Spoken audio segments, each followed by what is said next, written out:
Do you know what the number one killer of your dreams is? I'm not going to keep you in suspense.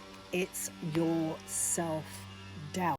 Now, self-doubt takes on many different disguises. It comes on as fear, excuses, no time, not enough credentials, somebody else's fault, you're not ready, you don't have all the answers. Can you see where I'm going with this? Self-doubt sits underneath all of that and so much more. I'm a student of the I Ching and I use this as an oracle. I use it every single day. I've been reading it now for 3 years. And in the I Ching, it tells you and I to be very, very mindful, wary of self-doubt.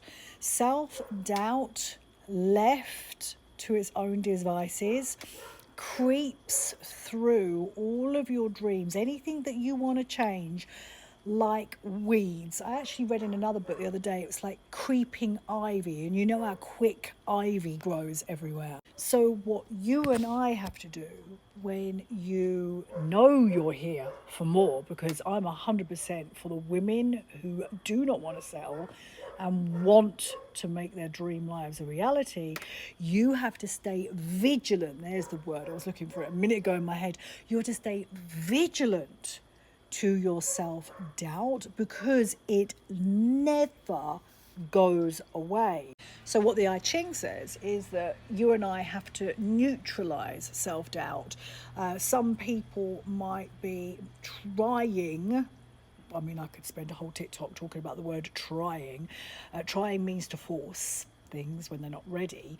But some people try to move from self-doubt to faith or hope. For me, I never found a congruence for that.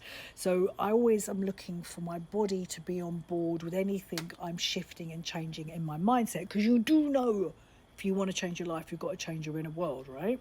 Your outer world literally matches your inner world. So you have to neutralize self-doubt. So how do you do that? Well, you can't neutralize anything unless you recognize it. So in my world, this is why I advocate for morning journaling and evening journaling every single day, whether you like it or not, because you're divesting yourself of what's going on in your mind, and it's no longer, I always think, like an unlooked at or an uncared mind is like a jumbled ball of wool that's been tossed around and there's loads of knots in it.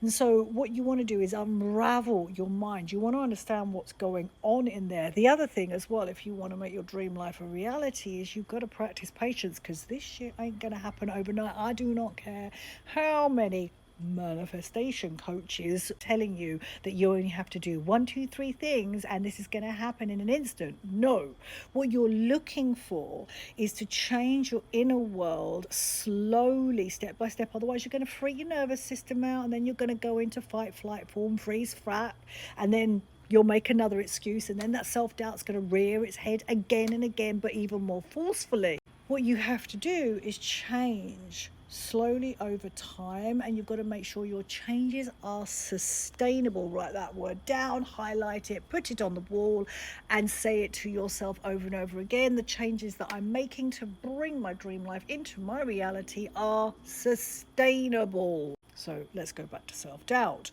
You have to start to become more aware. I've talked about it before, audacious awareness. You've got to recognize how self-doubt weaves and wiggles its way into your life, because it is a sneaky mofo. So the way that I neutralize self-doubt is, first of all, I've got to recognize it. If I don't recognize it, nothing's going to happen. And so self-doubt will come up as a feeling, a thought. I will project my self-doubt out onto somebody. I read something really good this morning. Envy and jealousy of somebody else's success is a projection of your self-doubt, that you don't think that's possible for you. Can we take a moment for that?